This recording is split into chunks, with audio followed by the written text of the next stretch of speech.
যেমন চাকরির মেসেজ, ব্যাংকের মেসেজ বা স্কুল কলেজ বিশ্ববিদ্যালয়ে ভর্তির যে আবেদনগুলো করি সেইগুলার মেসেজ। হয়তো আপনার ফোন থেকে এইরকম গুরুত্বপূর্ণ কোনো মেসেজ ডিলিট হয়ে গেছে বা আপনি নিজেই ডিলিট করে দিচ্ছেন। ডিলিট হওয়া সেই মেসেজটা এখন আবার আপনার প্রয়োজন। আপনার ফোন থেকে যে মেসেজটা ডিলিট হয়ে গেছে বা আপনি নিজেই ডিলিট করে দিচ্ছেন, ডিলিট হওয়া সেই মেসেজটা কিভাবে আবার আপনার ফোনে ফিরিয়ে নিয়ে আসবেন সেটাই এই ভিডিওতে দেখিয়ে দেব। আমি যেভাবে দেখাবো এইভাবে কাজ করেন, দেখবেন ডিলিট হওয়া সেই মেসেজটা আপনার ফোনে আবার চলে আসছে। এখানে দেখেন এই যে মেসেজ অপশনটা আমি ওপেন করি, মাত্র একটা মেসেজ আছে। এখানে আমি সবগুলা মেসেজই আবার ফেরত নিয়ে আসবো যেগুলা ছিল। কিভাবে করব দেখে নেন। আপনার ফোনের প্লে স্টোর ওপেন করবেন। প্লে স্টোর ওপেন করার পর সার্চ বারে এখানে লিখবেন SMS ব্যাকআপ, এই লেখাটা চলে আসবে, এখানে ক্লিক করবেন। এই লগোটা ভালোভাবে দেখে নেন, যে এই অ্যাপের লগোটা, এই অ্যাপটা আপনি ইনস্টল করে নেবেন। ইনস্টল করার পর এখান থেকে ওপেন করবেন। গেট স্টার্টেড এখানে একটি ক্লিক করবেন। এখানে যতবার অ্যালাউস হবে ততবারই অ্যালাউ করে দিবেন। তারপরে এরকম ইন্টারফেস দেখতে পারবেন, সেট আপে ব্যাকআপ, এখানে একটি ক্লিক করবেন। এখানে ক্লিক করার পর এখানে দুইটা অপশন দেখাইতেছে। আপনার ফোন থেকে যদি কোনো নাম্বার ডিলিট হয়ে যায় সেটাও ফেরত নিয়ে আসতে পারবেন। আমি নাম্বার ফেরত নিয়ে আসবো না, তার জন্য এই অপশনটা এখান থেকে আমি বন্ধ করে দিলাম। শুধু মেসেজ এই অপশনটা আমি এখানে অন রাখলাম।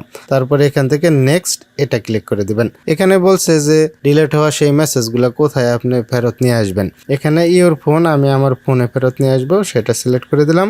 ইন্টারনাল অ্যাপ ফোল্ডার, এই ফোনের মধ্যে একটা ফোল্ডার আছে, সেই ফোল্ডারে আপনি ফেরত নিয়ে আসতে পারবেন। আপনি চাইলে নতুন একটা ফোল্ডারও করতে পারবেন আপনার ইচ্ছা মতো। আমার ইচ্ছা মতো আমি একটা ফোল্ডার করব, ইউর উইন ফোল্ডার। এখানে ক্লিক করলাম। এখানে ক্লিক করার পর এখানে নতুন একটা ফোল্ডার করতে হবে। ফোল্ডার করার জন্য এখানে ক্লিক করবেন। তারপরে এই যে মেমোরি এখানে সিলেক্ট করাই আছে, এটা এখানে একটি ক্লিক করে দিবেন। তারপরে এখান থেকে 3 ডট আইকন ক্লিক করবেন, নিউ ফোল্ডার এখানে ক্লিক করবেন। এখানে ওই ফোল্ডারের নাম দিবেন। আমি নাম দিলাম SMS। তারপরে এটা ওকে করে দিলাম।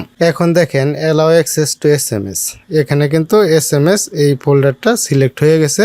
এখান থেকে আমি এটা অ্যালাউ করে দিলাম। তারপরে এটা ওকে করে দিলাম। ওকে করে দেওয়ার পরে নেক্সট এখানে একটি ক্লিক করে দিবেন। এখানে এই টিকটা দিয়ে দিবেন, এখান থেকে ইয়েস করে দিবেন। এখানে ডেইলি, উইকলি, হাওয়ার্সলি, এখানে বলছে আপনি হাওয়ার্সলি এটা দিয়ে দিবেন। এটা দিলে অনেক ভালো হয়। ব্যাক আপ নাও, এখন যদি আমি এখানে ক্লিক করি ডিলিট হওয়া সেই মেসেজগুলো দেখবেন চলে আসবে। এখানে ক্লিক করে দিলাম, উপরের দিকে ফলো করেন। এখানে কিন্তু খুব খুব সহজেই চলে আসছে। ভিউ ডিটেলস, এখন যদি আপনি এখানে ক্লিক করেন তাহলে ওই ফোল্ডারটা দেখাবে যে ফোল্ডারের মধ্যে আপনার সমস্ত মেসেজগুলো চলে আসছে।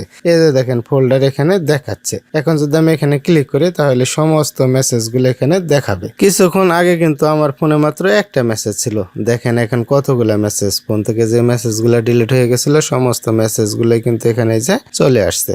আপনার ফোন থেকে যদি গুরুত্বপূর্ণ কোনো মেসেজ ডিলিট হয়ে যায়, এইভাবে আপনি ট্রাই করেন, দেখবেন সেই মেসেজটা আপনি আবার ফেরত নিয়ে আসতে পারবেন। এখন দেখিয়ে দেই এই ফোল্ডারটা আপনি কোথায় সেভ করছেন, কোথায় পাবেন। আমরা কি করছি, SMS এই নামে একটা ফোল্ডার করছি, সেই ফোল্ডারের মধ্যে সেভ করছি। এখান থেকে ফাইল ম্যানেজার ওপেন করলাম। ফাইল ম্যানেজার ওপেন করার পর এখানে SD কার্ডে গেলাম। যদি আপনার SD কার্ডে থাকে আপনি ট্রাই করবেন যে SD কার্ডে না ইন্টারনাল কার্ডে কোনটাতে এই মেসেজটা সেভ হয়েছে। এখানে নিচের দিকে আসি, দেখেন এই যে SMS, এখানে যদি আমি ক্লিক করে এই যে ফোল্ডারটা দেখাচ্ছে, এখানে ক্লিক করলাম।